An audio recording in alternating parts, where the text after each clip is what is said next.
আসসালামু আলাইকুম, take tips 24 চ্যানেলে আপনাদেরকে স্বাগতম। তো আজকের ভিডিওতে আপনারা জানতে পারবেন কিভাবে যে কোনো ছবির ব্যাকগ্রাউন্ড কালার আপনারা আপনাদের মনের মতো নিতে পারেন, যেমন গ্রিন, রেড, ব্লু ইত্যাদি ইত্যাদি। তো চলুন শুরু করা যাক। তো প্রথমে আপনাদেরকে এখানে ফটোশপ 7 ওপেন করতে হবে। ওপেন করার পরে এখানে আপনারা যে ছবির ব্যাকগ্রাউন্ড চেঞ্জ করবেন সেই ছবিটা এখানে আনতে হবে।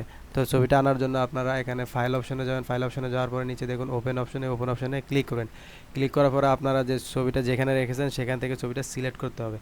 তো আমি ছবিটা এখান থেকে সিলেক্ট করে এখানে ওপেন দিয়ে দিলাম। তো দেখুন আমার এই ছবিটার ব্যাকগ্রাউন্ড কালার আমি বিভিন্ন কালারের ব্যাকগ্রাউন্ড করব। তো এই জন্য আপনাদের যেটা করতে হবে, এই ছবিটার একটা ডুপ্লিকেট লেয়ার নিয়ে নিতে হবে। তো এখান থেকে দেখুন একটা ব্যাকগ্রাউন্ডের ডুপ্লিকেট লেয়ার নিয়ে ওকে দিয়ে ডুপ্লিকেট লেয়ার নিয়ে নিতে হবে। এখন যেটা করতে হবে সেটা হচ্ছে উপরে যেতে হবে। দেখুন উপরে ইমেজ অপশনে ক্লিক করতে হবে। ক্লিক করার পর এখানে যে মুড অপশনে যেতে হবে। তারপরে নিচে দেখুন ল্যাব কালারে ক্লিক করতে হবে। ক্লিক করার পরে এখানে দেখুন ডোন্ট প্লাটেন, এই ডোন্ট প্লাটেনে ক্লিক করতে হবে। ক্লিক করার পরে আপনাদের এখন যেটা করতে হবে সেটা হচ্ছে যে লেয়ার্সের পাশে চ্যানেলসে ক্লিক করতে হবে। ক্লিক করার পরে দেখুন এখানে 4টা অপশন চলে এসেছে, ল্যাব, লাইটনেস, এভি।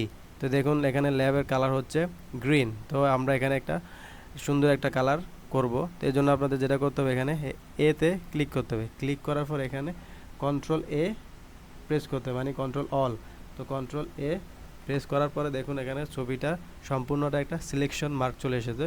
তো সিলেকশন মার্ক আসার পর এখন আপনাদেরকে যেটা করতে হবে সেটা হচ্ছে কপি করতে হবে। তো কপি করতে হলে কন্ট্রোল সি প্রেস করতে হবে, মানে এটাকে কপি করতে হবে। কপি করার পরে এই এটা বির উপরে ছাড়তে হবে। তো বির উপরে ছাড়তে হলে কী করতে হবে, কন্ট্রোল বি, মানে পেস্ট করতে হবে, কন্ট্রোল ভি। তো পেস্ট করার পরে এখন আপনারা যে ল্যাব দেখুন নিচে উপরে ল্যাবের কালার দেখুন, আগে ছিল গ্রিন, এখন দেখুন ব্লু হয়ে গেছে। তো এখন আপনারা এটাকে কি করতে হবে, ডিসিলেক্ট করতে হবে। তো ডিসিলেক্ট করার জন্য আপনারা কন্ট্রোল ডি প্রেস করে করতে পারেন। আবার উপরে দেখুন এখানে সিলেক্ট অপশনে করার পরে দেখুন এখানে অল এবং নিচে ডিসিলেক্ট করতে হবে।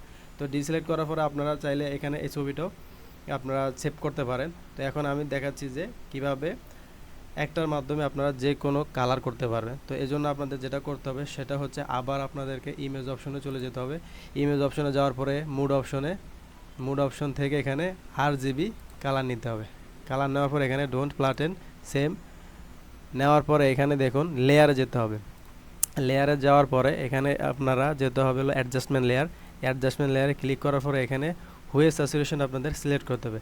হুয়ে স্যাচুরেশন সিলেক্ট করার পরে এখানে দেখুন এডিটের জায়গায় মাস্টার থেকে এখানে আপনারা ক্লিক করে নিচে দেখুন মেজেন্ডাসে ক্লিক করবেন। ক্লিক করার পরে দেখুন এখানে একটা আইড্রপার টুল সিলেকশন হয়ে আছে। তো সিলেকশন হওয়ার পর এখান থেকে আপনারা একটা কালার নেবেন। তো আমি এখান থেকে ব্লু কালারটা নিব। দেখুন এখানে অর্গানস কালার ব্লু হয়ে গেছে।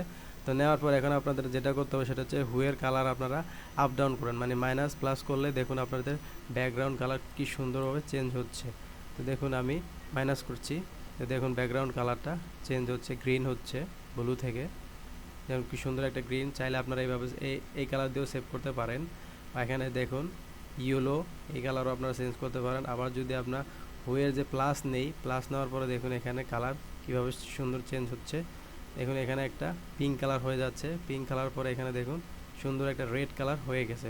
তো হওয়ার পরে আপনারা এভাবে আপনারা সুন্দরভাবে যে কোনো ছবির ব্যাকগ্রাউন্ড চেঞ্জ করতে পারবেন বা এভাবে সেভ করতে পারবেন। তো এখানে ওকে দিবেন। ওকে দেওয়ার পরে আপনারা চাইলে ফাইল অপশনে গিয়ে চেঞ্জ করতে পারেন। তো আরেকটা কথা হচ্ছে, যদি এই কালারের সাথে সাথে আপনার ফেজের ছবির কালারও এরকম ডিসকালার বা চেঞ্জ হয়ে যায়, তখন আপনারা সেম পূর্বের মতো যে মার্কস অপশনে যাবেন। ক্লিক করার পরে এখান থেকে ব্রাশ অপশনে যাবেন। ব্রাশ অপশনে যাওয়ার পরে এখান থেকে আপনারা ব্রাশ সিলেক্ট করে নেবেন। সিলেক্ট করার পরে এখানে আপনারা 300 যে প্লাস ব্রাশ আছে ওই ব্রাশটা আপনারা ক্লিক করবেন। ক্লিক করার পরে এখান থেকে আপনারা মাস্টার ডায়ামিটার থেকে এখানে ব্রাশের সাইজ আপনারা বড় ছোট করে নিতে হবে। করে নিয়ে আপনারা সেম এভাবে ফেজের উপর দিয়ে আপনারা পরিষ্কার করে নেবেন। আমার পূর্বের ভিডিওতে দেওয়া আছে। তো এইভাবে আপনারা সুন্দরভাবে পরিষ্কার করে নেবেন। অবশ্যই এখানে কোনো আমার ফেজের কোনো কালারের সমস্যা হয়নি। তো যদিও আপনাদের কালারের সমস্যা হয় তখন আপনারা এভাবে করে নেবেন, আপনার পরিষ্কার করে নেবেন। তো এভাবে আপনারা যে কোনো ছবির ব্যাকগ্রাউন্ড কালার খুব সুন্দরভাবে চেঞ্জ করতে পারবেন আপনাদের মনের মতো, আপনারা যেরকম পছন্দ করেন সেই রকম কালার। তো ভিডিওটি যদি ভালো লেগে থাকে তাহলে অবশ্যই সাবস্ক্রাইব করবেন এবং পাশে থাকা বেল আইকনে ক্লিক করে রাখবেন, যাতে পরবর্তী ভিডিও আপনি সবার আগে পেতে পারেন। ধন্যবাদ।